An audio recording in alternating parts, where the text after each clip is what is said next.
We are live. Thank you for tuning in to Naijha Speaks. I'm Naijha Wright Brown. Let me help you find your vegan soul through food, people, events, and culture.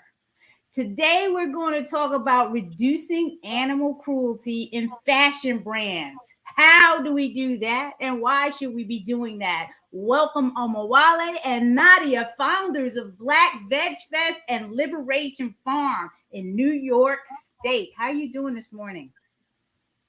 Good. No, well, I'm coming off his surgery, but we're gonna try to do our best. And thank you so much for welcoming us. It's always an opportunity for us to get some get some culture out there, get some You, information. you're always doing your best, no matter when you're up or down. You know, you both are blessed spirits. I know all about the couplepreneurship, so it's a blessing. We need Mhm. more of it. Um, Thank you. and I could only think about you two for this because you've done a lot of work in the city, true activists in the movement. So let's talk about it. What is going on in this industry, in our culture? You know, I was reading an article about it's never going to be okay. You know, the industry is still behind. They're still, causing harm to animals for furs. Like, what? Talk about this. What is the solution here? What do we need to be doing? Wow. Some of what we're already doing, and other Black vegan activists, as well. Just educating folks on the plight of animals, but also simultaneously, just educating folks on what's healthy. Consuming animals in any way, exploitation is not healthy. For us, for our body, but also it's not healthy. In the system, in this capitalist system.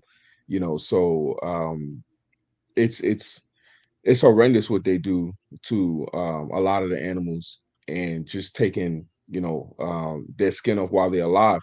And so some people might not know that they do this to mink, fox, raccoon, so on and so forth, like so many animals.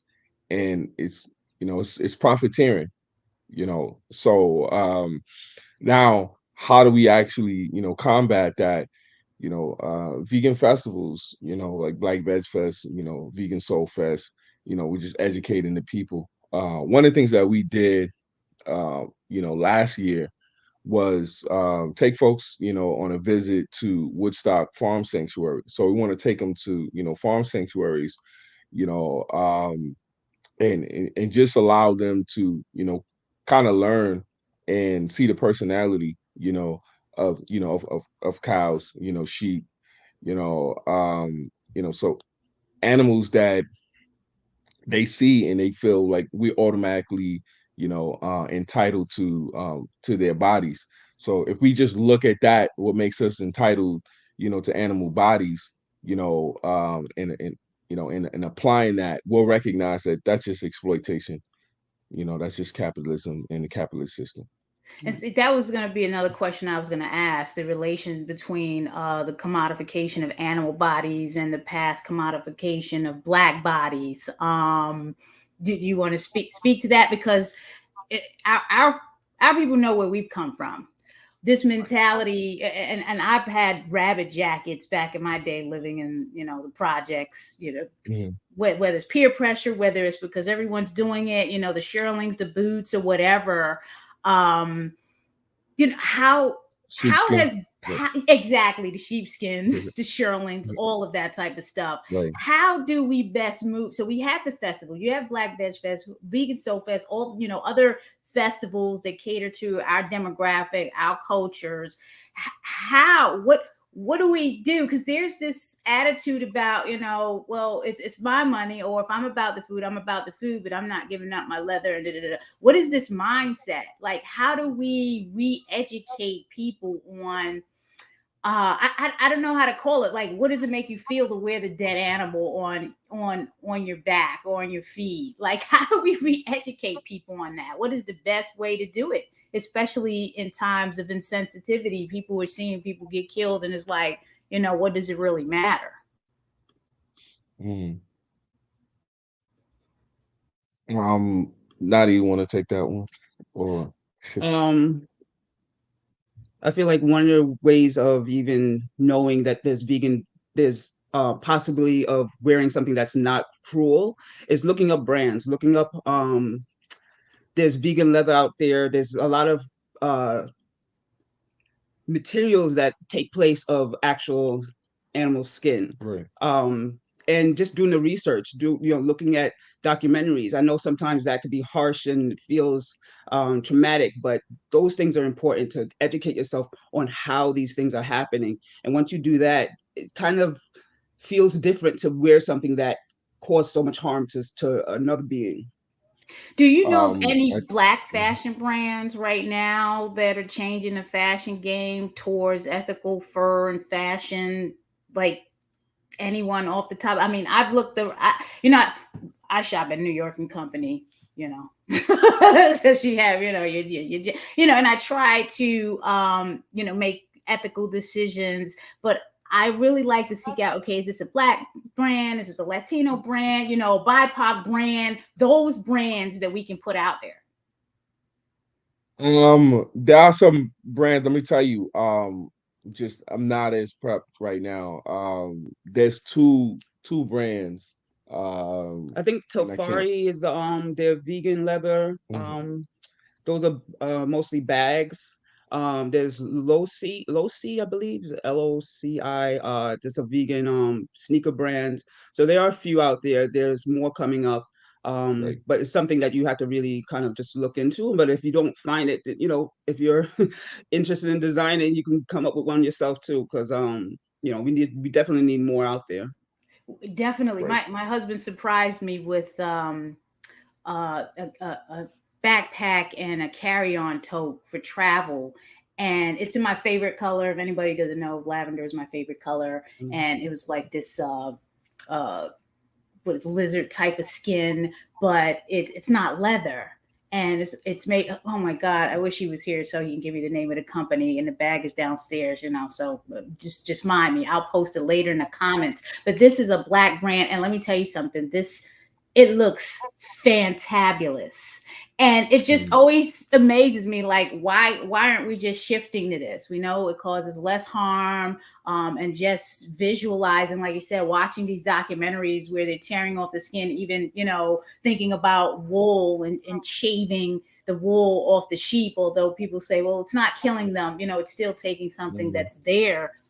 I think 2023, this universal year, we have a lot of work to do around really pushing that agenda, with talking to our community about shifting away from animal derived clothing. And that's why I'm just motivated to have this conversation, even putting these fashion shows up in our veg fest, as an idea. I think we should challenge somebody's veg fest to do that.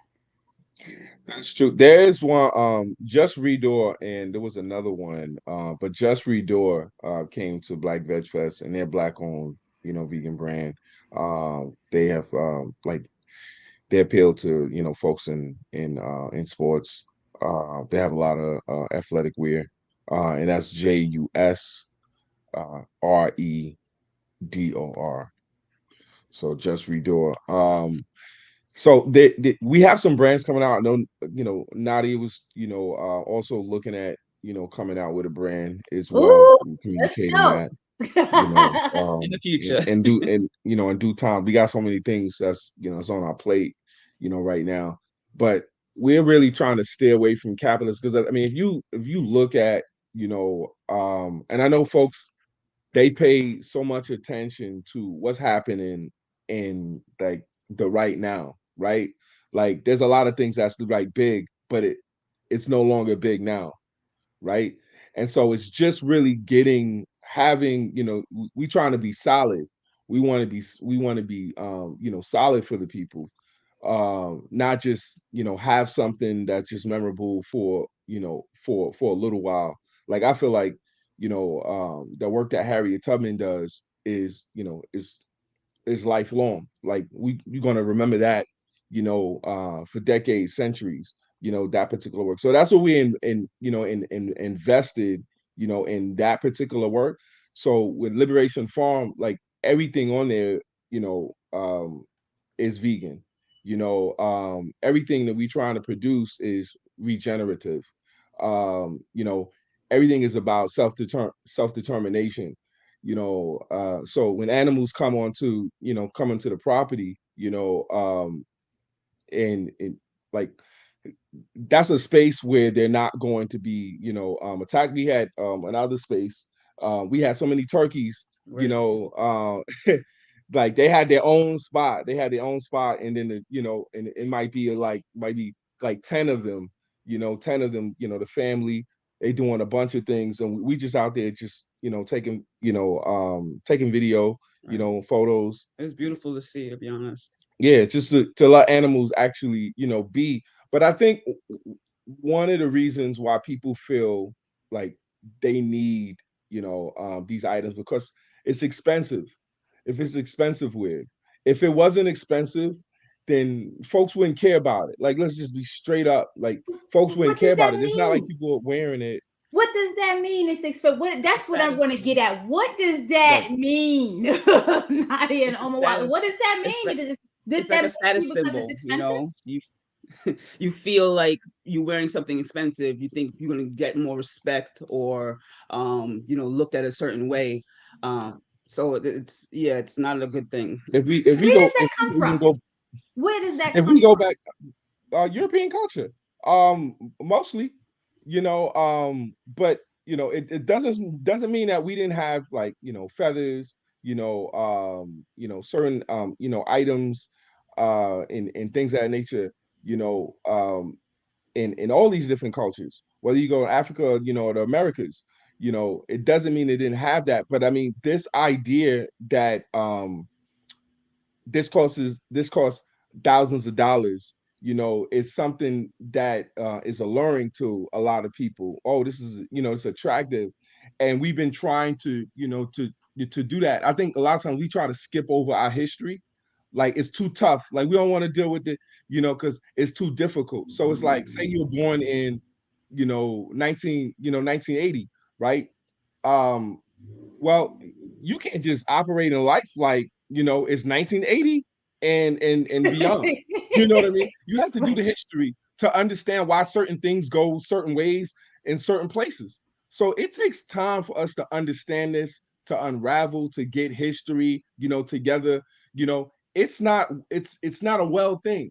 So if black people go into certain spaces, you might not know why you're discriminated against. Right. You might not understand that. You might understand the statistics. And so and that's clear, because um there's some, black folks who come on, and they'll be, they'll talk about their businesses, doing well, which is fine, right? But when we talk about the business, oh, this is exploding. Oh, all you got to do is just try. All you got to do is do this. It's assuming that other black folks are not trying all the time. You are missing history. You are missing that, like, and I try to explain to people when I talk about, land sovereignty. You got to understand there was a point where you had no land. You Right. had no access to land. Let's say you had some, let's say because some people bring up, Moorish history, right? Fine by me. So understand the law, right? Understand the law. If you're not white, forget about it. It's not going to get respected. So even if you talk about, Moors being here, the amount of Moors, that were here in the US, you still, like, you can go to certain parts of the country. If they want to take your land, which they did, if they want to take your job, they did. They took your Exactly. resources. People Exactly. forget this. Like, we were always growing and doing things. Well, whether it's in Wilmington, North Carolina, or it's Rosewood, Florida, or North Greenwood, that's Black Wall Street, So we don't put this history together, not to complain, but to put it in perfect context to what do we have to do. We have to have these kind of conversations, about us. That's why I don't think that it is we could ever have conversations with just animals. Like, people, like white folks, are trying to get us to do that. Right. Aren't they Exactly. weird? Right. That's weird. You know what Right. I'm saying? Like, I don't want somebody thinking they my homie, and they want me to disregard my own culture, Right. like how I got here. And at the same time, when they're dealing with animals, they totally understand they're being taken away, from their space and being put in a foreign space. Like, it's just weird. It's when I see that happening, I'm like, why? When we could do all the things. Exactly, exactly. And I agree with you 100%. I'm glad you brought this up. Um, the fashion and food all corporations, I would say, that exploit any type of exploitation, whether it's animals, whether it's human labor, whatever, rely on Black consumer dollars. The trillions and trillions of dollars. We all know that, and people don't know that that's listening. That's what it is, trillions of dollars. How do we work with the communities to show that, the good, to educate them and understand that? I mean, because you have the argument, well, if you're in an area that doesn't have accessibility and this is what they have, they got to do what they have to do to survive there. How do we just move the needle? What is to steer clear of these arguments of we're not doing too much in the community to educate them? Folks are educated, I believe. Is it trying to survive? We were on a conversation yesterday. We're talking about Black cooperatives. It's cooperation. Black people having cooperation. Why certain Black folks do certain things. Like, why is that? Some of this stuff is historical. Some of these things, we're put into these particular spaces. And I'm kind of going to be going out on other things. But if we talking about Black men, they're not respecting Black Black women. Black men are trying to get the same resources and the same acknowledgement as white men. You know what I mean? Right. And I'm not saying that is correct.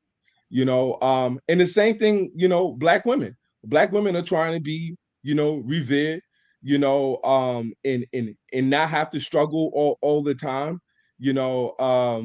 and that's understandable. It takes time to delve into these concepts and to talk about patriarchy. It takes time to develop these issues, to talk about these issues, of racism, talking about systemic, like this the systemic oppression that's happening within our community. It starts with land, and it does start with food. And so when we talk about land, so we had no land, right, at a period. How much land do we have now? We actually have less than 2%, right? Actually, it's less than 1.5% of land. So when people say that, we got funds or we going to, actually in 1920, we had 14%. Understand that. We had 14% of the farmland. They took your land and they got you seeing these stars, these celebrities. That's why I don't have, you know what I mean?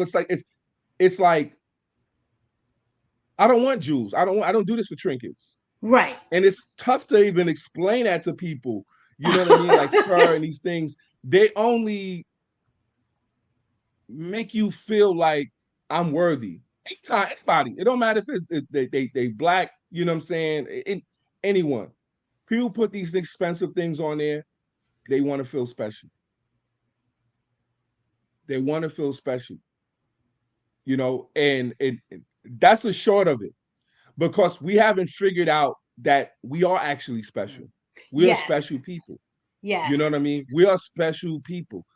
Without doing that kind of history, and learning, what's happened to, our community, learning what's happened to indigenous people, the Lenape. So we actually are on Lenape land, whether we parts of New York City or way up, here where we are, New York, in Sullivan County, and other parts, including Delaware County, where we're moving to, right? So Lenape land. So without having this understanding of history and land, you're like, why are these people complaining? Why are they trying to get land? Like Leonard Peltier, you know what I'm saying, has been locked up for 40 plus years. You're talking about an indigenous man who was fighting for his land, however he was fighting for his land, that man was fighting for his land that was stolen. So now, kind of talking about it, we sound crazy when we're like, yeah, oh, we're gonna remember, the indigenous people. And so, like, that's an odd conversation. First off, free that man, right? And then talk about reparations. Without those conversations, we should be deaf on that, we should be deaf to those conversations, because it's white people right now. They have to really look at, okay, we look at the system. We come in this system, right? So say I'm a man, right? And there's a lot of men who would think like I am. I'll tell you this example. So I go into a space and I recognize there's a lot of men in there and there's few women, right? And then what do women feel? Uncomfortable.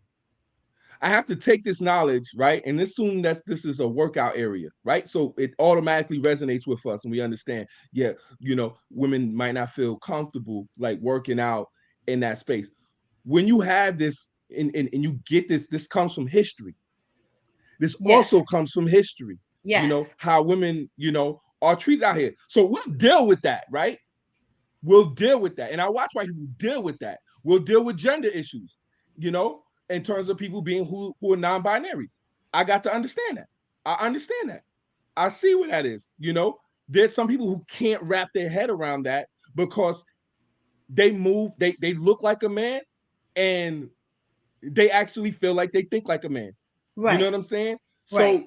That's their understanding. So they don't want anybody and nothing messing up their perception in society. Is too difficult. It's too hard. Same thing we talk about, you know what I'm saying? So white folks don't have a problem with that.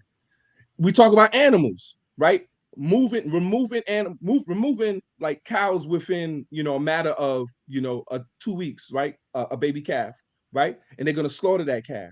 You understand? They're going to slaughter that male calf in about 2 weeks, right? If it's a female, they're gonna put her and have her, she's gonna be a dairy cow, right? They're gonna get her to be a dairy cow. White folks understand that conversation. What they don't understand, they understand it. What they pretend to not understand is when Black culture looks at and really tries to take our ownership of our culture, how we want to be. I'm sorry, right? I'm not a basketball player. You can't look at me as Michael Jordan. I'm not LeBron. We're not here to entertain you. But if you look at Black folks right now, we entertaining white folks. I know I was on your show before and I said that before. That's what we do. We entertaining white folks because we ain't making no money just yet until we entertain some white folks. So I know a lot of folks who perform be pissed with that. But I didn't say anything but facts. Right. No, you're right. And I see you. All these people are commenting, man. Kennedy Little, shout out to her. She's on the Black Veg Society team. She helped put together a lot of the questions that I'm asking you. She's saying it's a great conversation. It's such an important topic. And I wish we had a lot more time. But I know Omowale and Nadia are going to be putting things together on their channel and their IG because this is a conversation that needs to be continued and not just in this month, but 365 days of the year. I mean, I see someone saying reducing. What do you mean reducing? Are you talking about because I have this title that says reducing? Are you questioning why I'm saying reducing? Should I be using another word? It's stuff like that kind of moves me in a certain way. You know what I'm saying? Like we're not illuminating anything until we're speaking the same languages, in my opinion. You know what I'm saying? They would normally tell you in anywhere you're going, your organization, you got to be talking about, reducing it. You might want to eliminate it, but how you going to eliminate it overnight? You're not being realistic. So I like you using realistic language. Exactly. And that person doesn't understand that this is realistic language. If we can eliminate, we eliminated on Liberation Farm. You understand? But we're going to, how do we teach people? How do you bring people into space and have them learn? This person that probably commented, I mean, like, most of y'all is not born vegan. Calm down a little bit. Relax. Right. Let's get people. Let's educate folks. Let's go ahead. We doing all the stop. We put on all the stops. We can make sure we got a vegan space. And that's what I was saying. I don't want to be entertaining white folks. And it's not because like I don't want to entertain white folks. Understand that that's become our agency. Right. It's become our agency. You know what I mean? Well, I know these, you know what I'm saying? These folks are going to entertain us, so let them just do that. And then, and that's why, I don't remember what that woman, I think her name was Laura something, said to LeBron James, shut up and dribble, right? You know what I mean? Because Because that's it's what they like, think. That's what they just think. That's entertain. what you do. Oh, Yeah. listen, you here to do work for us? Entertain. You know what I mean? Like and people really lose that. And it's even it's very sometimes it is not it's implicit. You understand? It's implicit bias. Often they just doing their privilege. They just assume that we're coming and we're going to entertain them. You know what I mean? Because that's what's happened. And because we found like, oh, that's our way of making money, right? You know what I'm saying? And we found like, oh, that's a quick way of making money. But who's making the money in the entertainment business? Right. Who's making the majority of it? We know we the face of it. Exactly. So family, I'm never coming at people entertainers. I'm just saying, man, be smart with your agency. You understand? Like, just be smart with your agency. That's all I'm saying. All day, Get man. your So when money. you wanted to come on, I said 20 minutes ain't gonna be enough. But Omowale is not feeling well today, everybody, and I don't want to take up too much time. We will carry this conversation back on. Tom, I see you there. Let's not overlook the Tulsa, Oklahoma massacre that they don't even. That's North Green. That's Green. That's North Greenwood. Exactly, and I see That's you the there. neighbor. That's the actual neighborhood. Exactly. But thank you for elevating that.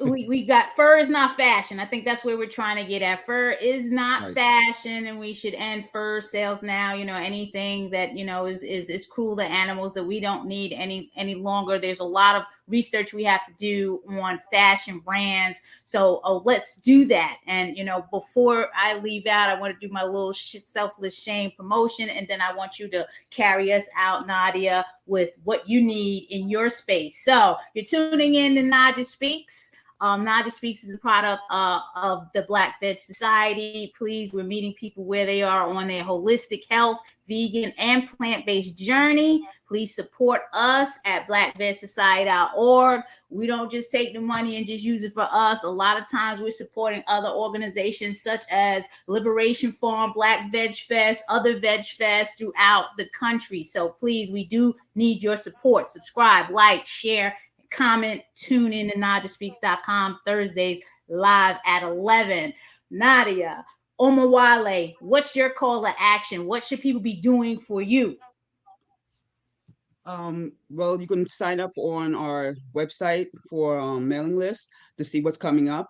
We will be having farm days coming up. We're going to be at Chester Agricultural Center starting in April. And you can also follow us on Instagram at Liberation Farm NYS. Our website is www.liberationfarm.org. Right. Right now, I'm going to be resting. Nadia's been taking care of me. I just had surgery yesterday, so folks are. But we will be having a calendar come out as well with our events. Yeah, we got a lot of farming opportunities. If folks are looking, like another thing that we didn't put out, like next year we really want to do a sanctuary, start building, with that, and that'd be that's a black sanctuary right there, black animal sanctuary. Definitely check even the photos that we have. We went to Woodstock as well. Like people was really like, oh, we're gonna go vegan, like right now. So like we doing the work. We love doing the work. We love working with folks and like Naijha, and who are also doing it. You can also connect with us through email if you want to work with us. It's liberationfarm9@gmail.com. Let me bring up the website so everyone sees the website. So here, please support my people. They're doing great things, amazing things. I got to get out there to New York State and see your land, and I think that sanctuary would be really good for me and my daughter to go see. Please go to liberationfarm.org. Check out what the family is doing, because if not us, then who? We all we got, right? I appreciate you coming on, Omowale, in your condition. You know, I wouldn't do this to you if I didn't feel it was an important topic. I do send you many, many blessings. Nadia, the same thing. I'm looking forward to seeing you two really, really soon. All right. In the meantime, please take care, stay blessed, and peace out. All right, everyone. Have a good one. Bye-bye.